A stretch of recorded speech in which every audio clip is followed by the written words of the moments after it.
귀한 찬양 들려주신 미가엘 찬양단 함께 찬양하는데 큰 힘 주신 하늘소망 찬양단 감사하며 축복합니다. 말씀을 위해서 함께 먼저 기도드리겠습니다. 하나님, 부족한 종을 단 위에 세우셨습니다. 종의 입을 주님 말씀의 통로로 사용하여 주옵소서.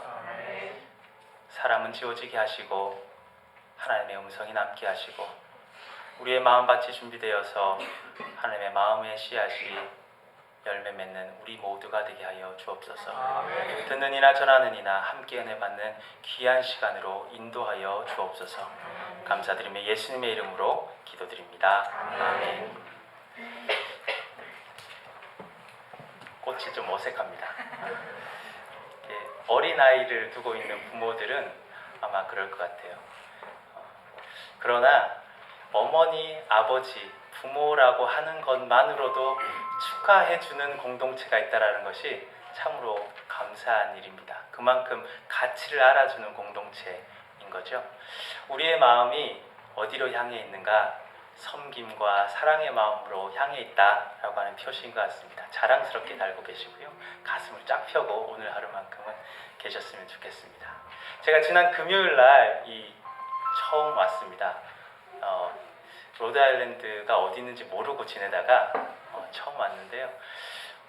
저랑 만났던 장로님도 그러시고 집사님들도 그러시고 너무 죄송해 하시는 거예요. 왜 그러시냐고. 날씨가 너무 비가 계속 와서 화사한 날씨로 맞아야 되는데 이렇게 우중충한 날씨에서 뵈서 어떡하냐고 자꾸 그러십니다. 날씨가 밝고 좋은 환경에서 지내는 것이 축복이죠. 우리가 무엇을 먹고 무엇을 어떻게 사는가가 축복입니다. 그런데 더 중요한 축복이 있습니다. 이 세상을 살아가면서 가장 큰 복은 우리를 사랑해 주시는 하나님을 아는 것. 그 하나님께서 독생자 예수 그리스도를 우리에게 보내주셔서 우리를 구원받게 하셨다라는 것. 우리가 그 자리에 머물러 있는 것이 아니라 하나님의 자녀된 삶을 살아갈 수 있다라는 것. 그 삶을 누릴 수 있다라는 것. 그것이 우리의 축복인 줄 믿습니다. 크리스찬만이 누릴 수 있는 특권이 거기에 있습니다.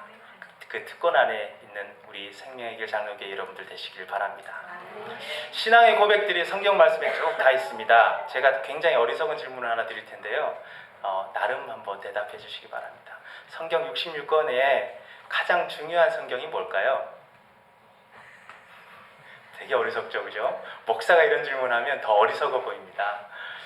그런데 이 성경 66권은 나중에 66권이 되었지만 성경이 시작되면서 이스라엘 민족의 신앙의 역사가 시작되면서 가장 소중하게 생명처럼 붙들었던 말씀이 5권 있습니다. 이제는 감이 오셨죠, 그죠? 창세기, 출애굽기, 레위기, 민수기, 신명기, 모세오경이라고 하는 겁니다. 토라라고 해서 주이시들은 이것이 생명보다 더 소중했고 자손들에게 계속 이어지면서 외우도록 하고 절기마다 낭송했습니다. 또 하나 더 어리석은 질문을 하겠습니다. 66권에 성경이 있는데 이 66권에는 많은 사건 사고들이 있어요. 그죠? 많은 기록들이 있습니다. 이스라엘 민족들이 가장 강조하고 초점을 두는 사건은 무엇일까요? 역시 교회의 수준이 여기서 보입니다. 답을 정확하게 이야기하십니다. 창세기를 제외하고는 출애굽기, 레위기, 민수기, 신명기가 다 출애굽에 관한 사건을 기록하고 있습니다. 믿음의 역사에서 출애굽의 역사는 이 사람들이 놓칠 수 없는 역사입니다. 그 고백이 없으면, 그 하나님에 대한 경험이 없으면 이 사람들에게 믿음의 기반이 흔들리는 거거든요. 그래서 출애굽의 역사를 곱씹고 또 곱씹습니다. 한 가지 더 질문을 드릴게요. 출애굽의 역사는 장소가 여러 군데잖아요. 이집트에서 출발하고 어디를 갔다가 가나안까지 갑니다. 가장 중요한 장소가 어디죠? 눈치가 있으십니다. 역시 광야입니다. 가만히 생각해보면 출애굽 역사에서 제일 중요한 곳, 목사님, 가나안 땅 아닙니까? 약속하신 땅, 그 가나안이 중요하지요. 저는 그 약속 믿고 사는데요. 하나님께서 우리를 축복해 주신다라는 그 약속 때문에 그걸 사는데 가나안이 제일 중요한 장소지요, 목사님. 이야기할 수 있습니다. 그런데 창세기, 출애굽기, 레위기, 민수기, 신명기 이 말씀 중에 광야가 대부분을 차지합니다. 출애굽기 12장 37절에서 이스라엘이 출애굽을 합니다. 이집트를 탈출해서 나와요. 그리고 신명기까지 가나안은 등장하지도 않습니다. 가나안의 입구까지밖에 못 가요. 계속 광야에만 있는 겁니다. 가나안을 향해 가지만 광야의 삶이 믿음의 역사 가운데서 가장 소중하게 간직되고 기록되는 그런 역사입니다. 광야에는 뭐가 있을까요? 광야에 뭐가 있습니까? 광야 허벌판 아닙니까? 혹시 이스라엘 가보신 분 있으십니까? 이스라엘 광야, 시내 광야를 쭉 이스라엘 가기 전에 이집트 사이의 시내 광야를 보면 참 저기는 누가 살지 싶습니다. 더워서 땅 밑으로 굴을 파고 사는 사람들이 간혹 있을 뿐입니다. 중간중간에 오아시스가 있으면 거기만 사람들이 삽니다. 거기 왜 중요하지? 그곳에 또 특별한 장소가 하나 더 있기 때문에 그렇습니다. 우리가 오늘 성경 말씀 읽었던 시내산입니다. 시내 광야 안에 있는 시내산. 아까 12장 37절에 출애굽을 했다고 그랬는데 오늘 19장에 나옵니다. 그리고 민수기 중반부에 이스라엘 백성들이 법궤를 들고 이제 갑시다 라고 이 시내산 지역을 떠날 때가 있습니다. 그때까지 시내산에서의 기록이 광야의 기록의 반이 있습니다. 시간을 그렇다고 반을 쓴 건 아니에요. 시내산에서의 하나님을 경험했던 그 경험이 그만큼 값지고 소중했기 때문에 시내산에서의 경험을 그렇게 많이 적었습니다. 시내산이 어떤 산입니까? 이제까지는 하나님께서 1대1로 만나셨던 공간입니다. 아브라함을 만나셨던 곳입니다. 야곱을 만나셨던 곳입니다. 출애굽의 영웅인 모세를 만나셨던 곳입니다. 비전을 보이셨고요. 이스라엘을 이끌 수 있는 믿음의 씨앗이 될 수 있는 말씀들을 하시기 위해 만나시고 부르셨던 곳이 이 시내산이에요. 그런데 이 19장부터는 하나님의 음성이 조금 다르게 전해집니다. 한 사람 한 사람에게 아니라 이제 민족에게, 공동체에게 그 첫 음성을 내시는 겁니다. 이스라엘 백성들이 이집트에 왜 있게 되었죠? 요셉이 총리가 됐잖아요. 굶주리는 야곱들의 자손들이 다 요셉이 총리가 된 이후로 이집트 땅에 갑니다. 그리고 430년을 있으면서 요셉을 이 총리였어, 우리에게 참 귀한 사람이었을 다 잊고 지냈던 왕도 나오면서 결국에는 노예로 다시금 되는 거잖아요. 근데 70명이 이주를 해왔습니다. 믿음의 가족이 70명밖에 없었어요. 430년이 지나면 70명이 몇 명 정도 될까요? 역사학자들이 아무리 계산을 해봐도 10,000명, 15,000명? 이스라엘 백성들이 아무리 출산율이 좋고 건강하고 출애굽기 초기에 그런 말씀이 있지만 10,000명, 20,000명이 넘기가 어렵습니다. 그런데 출애굽의 역사 속에서 몇 명이나 출애굽했다고 기록되어 있는지 아세요? 민수기에도 보고요, 출애굽기 초반에도 보면 장정만 60만이다라고 기록되어 있습니다. 장정만 60만이니까 200만을 훨씬 넘어서 어떤 사람들은 250만, 280만, 300만을 이야기합니다. 이스라엘 민족은 우리가 한국 사람들을 한민족 이렇게 표현하지만 실은 단일 민족의 믿음의 공동체가 아닙니다. 믿음이라는, 하나님이라는 공통된 고백을 가지고 믿음의 공동체가 이제 출애굽을 하면서 생긴 거예요. 그들이 출애굽을 과정에서 갑자기 확 늘어났습니다. 하나님을 믿는 백성, 하나님을 따르겠다고 하는 백성이 확 늘어났어요. 하나님은 이들을 하나의 생각, 하나의 백성으로 만드시기 위해서 선택하신 것이죠. 그리고 그 백성, 내 생명을, 우리 독생자의 생명을 아끼지 않겠다고 하는 그 백성에게 이제 약속하고 말씀하시는 게 여기서부터 시작된다라는 겁니다. 하나님의 임재가 있는 곳입니다. 하나님이 나타나는 곳입니다. 믿음의 공동체가 말씀하는 곳입니다. 이 성전이 그런 성전이 되길 바랍니다. 하나님을 만나는 곳, 하나님의 임재를 느끼고 하나님의 말씀을 들을 수 있는 곳이 되길 바랍니다.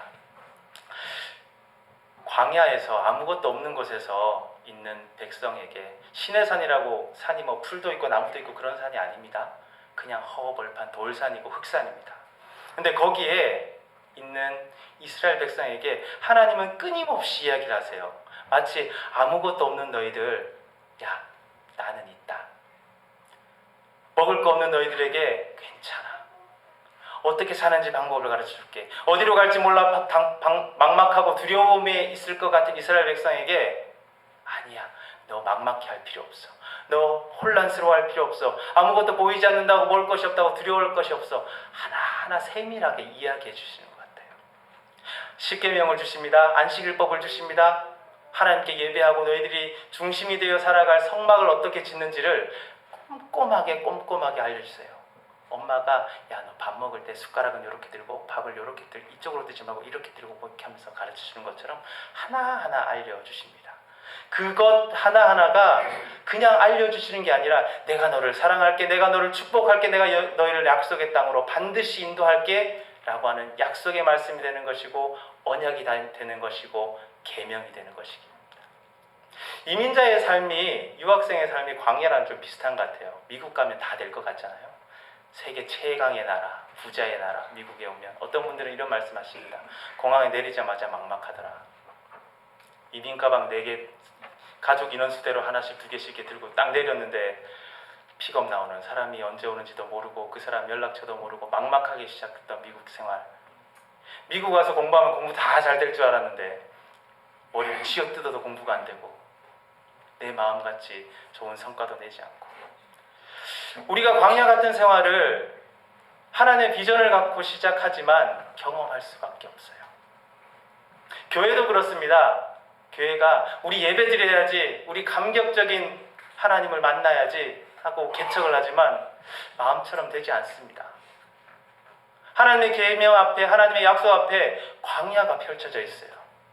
어떤 경우에는 짧을 수도 있고요. 어떨 때는 긴 40년의 광야 기간이 있을 수 있습니다. 지금도 생명의 길 장로교회가 광야의 길을 걸어가는지도 모릅니다. 그런데 아무것도 없는 허벌판의 광야가 아니라 하나님께서 임재하시고 하나님의 돌보시는 그런 신의 산을 만나시길 바랍니다. 하나님께 나와 예배하고 기도하고 온전히 의지하는 그런 마음을 가지시기를 권면드립니다.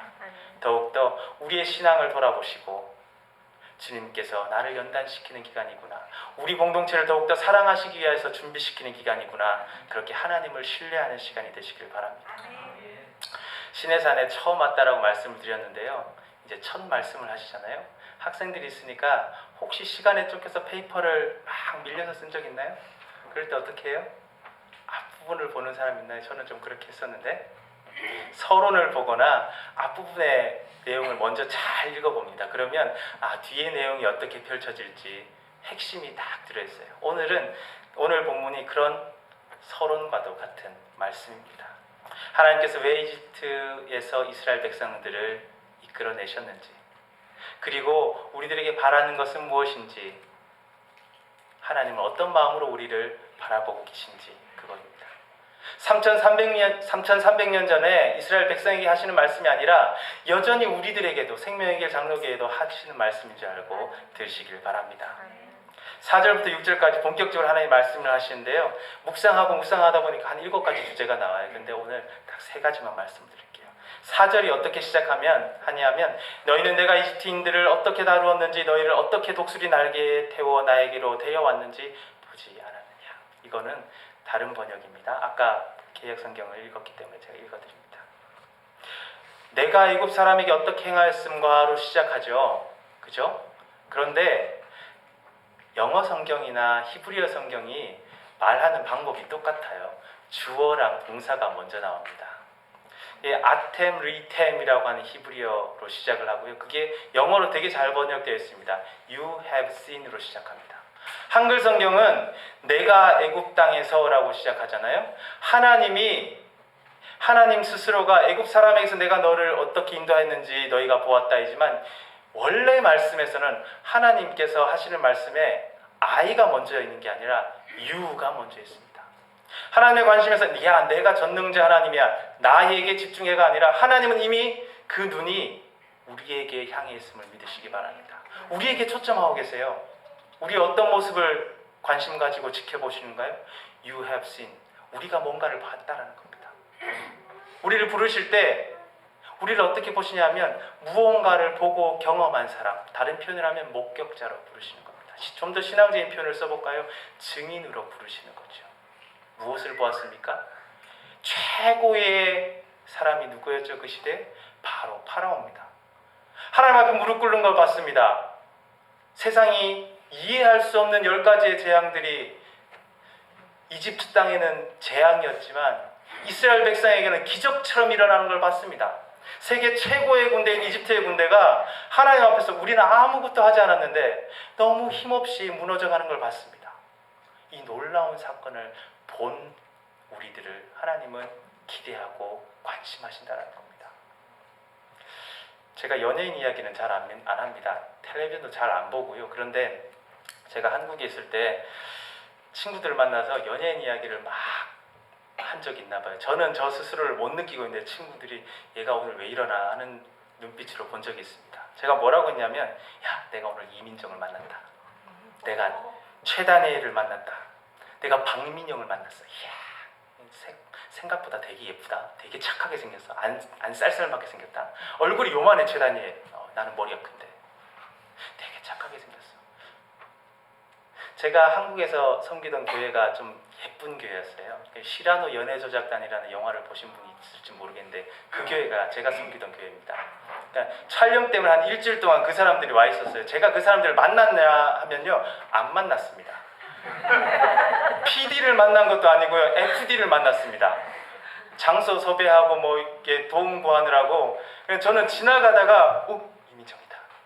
최다님 저기 오토바이 타고 뭐 촬영하고, 한 이만큼 떨어져서 봤는데 그거 봤던 게 제가 되게 흥분이 됐나 봐요. 친구들한테 생전 연예인 이야기를 하지 않다가, 야, 최다니엘이 말이야, 키는 나랑 비슷한 것 같은데, 제가 뻥이 좀 심하죠, 그죠? 머리가 요만해. 이러면서 이야기했습니다. 제가 그런 이야기를 막 하면서 그냥 문득 든 생각이 있어요. 야, 연예인을 만나면 내가 감추지를 못하고 미소를 어떻게 주체하지를 못하고 막 이야기를 하는데, 왜 하나님을 만나고 예수를 만났던 그 감동과 감격은 나를 그렇게 자랑하도록 충동하지 못하지? 오늘 이 순간에 이 류한국이라는 사람이 아니라 연예인이 왔거나 그런 사람이 왔으면 오늘 나가고 나서 어떡할까요? 이야, 다음 주부터 여기 한 자리도 안 빌걸요 아마? 자랑을 열심히 하실 겁니다. 이거 화면 이렇게 동영상 안 올리고 해도. 근데 우리는 한 사람보다 이 온 세상을 창조하시고 우리를 위해 생명을 다하신, 생명을 아끼지 않으시는 그리스도를 아는 사람 아닙니까? 그것을 경험한 사람 아닙니까? 왜 예수님을 자랑하는 것이 우리의 마음속에 막 일어나지 않죠? 하나님은 그걸 원하시는 거예요. 우리들에게 관심 가지는데 그런 증인된 삶을 관심 가지는 줄 믿으시기 바랍니다. 힘들고 어려울 때일수록 하나님을 막 전해보세요.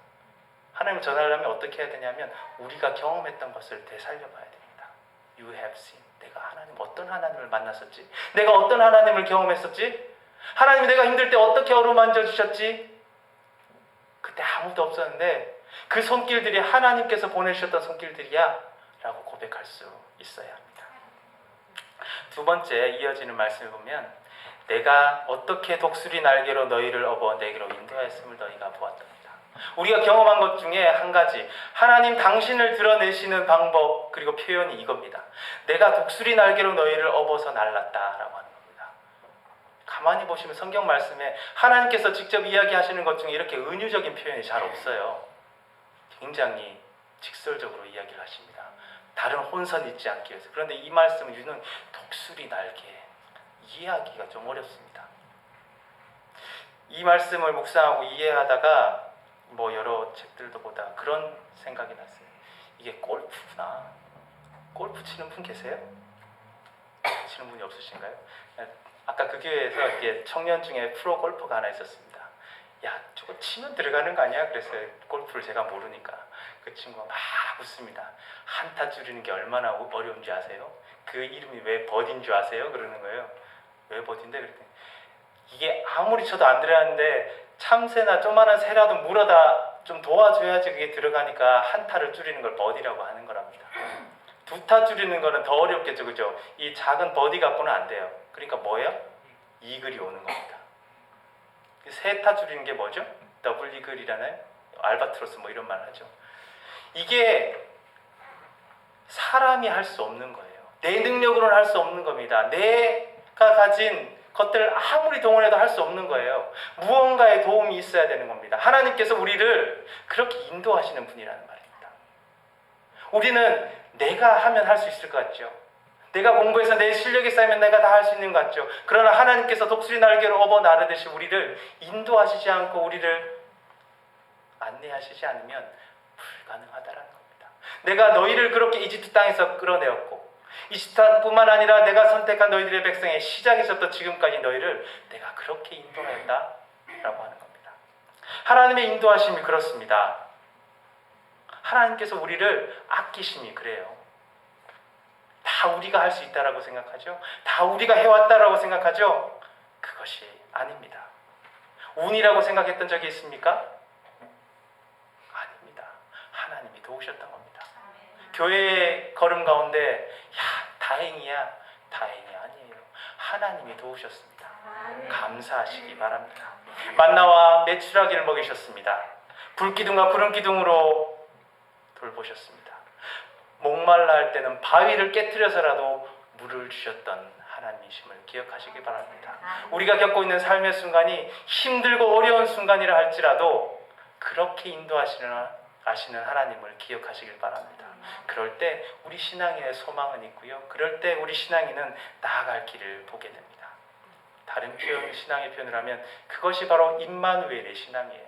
하나님 우리와 함께 하신다. 내가 어느 순간 어떤 처지에 있든지 하나님이 우리를 함께 하신다. 우리를 광야에 홀로 두지 아니하실 것이다. 지금까지도 독수리 날개로 업어 나르셨는데 지금부터야 오죽하겠어? 하나님은 더 우리를 붙들고 인도하실 거야. 40년이 될지 3년이 될지 2년이 될지 혹은 더 이상이 될지 모르지만 하나님께서 우리를 인도하시니 그것으로 감사하며 묵묵히 따라갈 수 있는 겁니다. 우리도 그런 걸음 걸어갔으면 좋겠어요. 세상 풍파에 막 흔들리는 것이 아니라 그럴 때일수록 하나님 함께 해주십시오. 우리가 그런 하나님 느끼길 원합니다. 아멘 하면서 나갔으면 좋겠습니다. 아멘. 마지막으로 드리고 싶은 말씀은 6절 후반부에 있는 말씀이에요. 너희는 모든 민족 중에서 내 소유가 될 것이다 라고 하는 말씀입니다.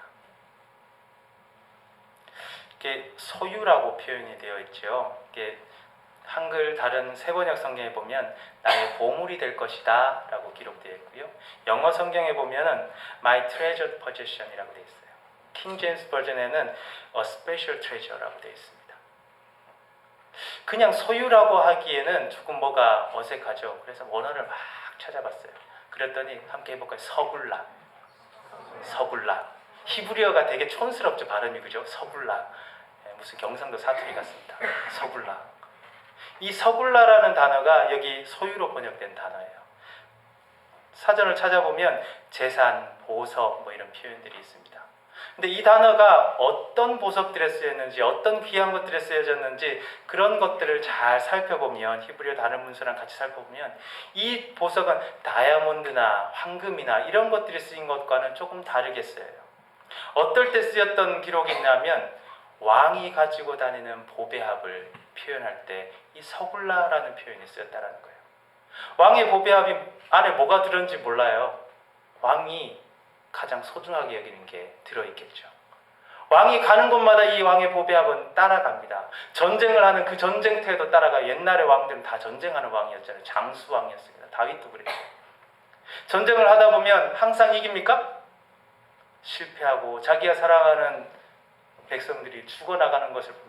실패하고 좌절하고 안타까워서 먼지 구덩이에 쌓여서 힘들어하고 낙심할 때 이 보배합이 그때 힘을 발하는 겁니다.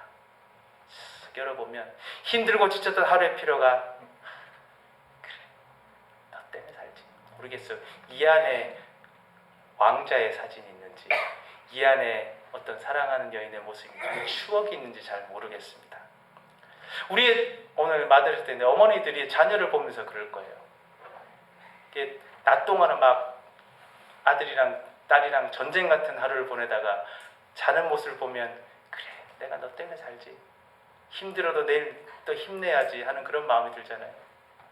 아들이 항상 잘하다가 테니스 한번 져도 막 구박을 하다가도 자는 모습 보면 그렇게 수고한 아들이 든든할 거예요.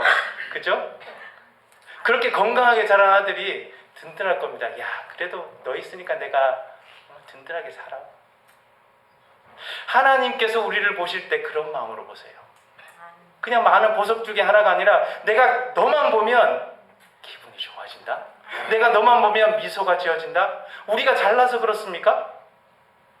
우리가 대단해서 그렇습니까? 우리가 하나님께 사랑받을 만한 존재여서 그렇습니까? 아니에요. 그냥 사랑하시는 겁니다. 하나님 눈에 콩깍지가 싹 끼어 있는 겁니다. 우리가 그런 존재가 아닌데 하나님 우리를 사랑해 주시는 거예요. 그러니까 하나님께 우리는 나올 수 있는 겁니다.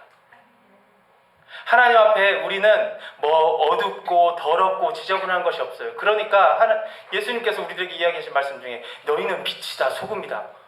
내가 우리를 봐도 시꺼먼데 이 옷을 이렇게 해야 될 것 같이 이 속에 시꺼먼 게 가득한데 야 너희는 빛이다. 내가 막 썩어지고 있는데 썩는 거 그거 아니야. 네가 소금이야. 라고 이야기하시는 겁니다. 하나님이 우리를 그렇게 사랑하시는 거예요. 하나님 그렇게 우리를 붙드시는 겁니다. 감당할 수 없는 사랑임을 기억하시기 바랍니다. 그 사랑에 합당한 삶을 살기를 바랍니다.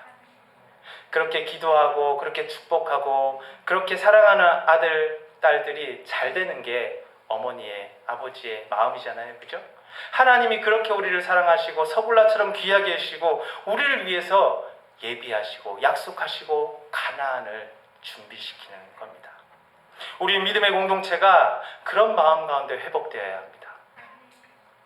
우리는 서굴라입니다. 하나님께서 사랑하시는 서굴라, 하나님께서 아끼시는 서굴라, 그 모습을 우리가 잘 지켜갔으면 좋겠습니다. 그리고 그 모습을 더욱더 하나님의 비전에 합당한 모습으로 나아갔으면 좋겠습니다. 하나님의 기쁨된 생명의 길교회 되기를 바랍니다. 마지막 찬양으로 나 주님의 기쁨 되기 원하네를 부를 건데요. 가사를 그냥 생각해 보세요. 내가 왜 기쁨 드릴 수 있을 만한 존재인가? 아니요. 우리가 찬양하는 것 그것으로 기뻐하실 겁니다. 하나님께 예배하는 그것으로 하나님 기뻐하실 겁니다. 하나님께 기도할 때 그래 나에게로 왔구나. 고맙다. 내 품에서 쉬렴. 그리고 내가 새 희망 새 비전을 보여줄게 라고 그렇게 인도하실 줄 믿습니다.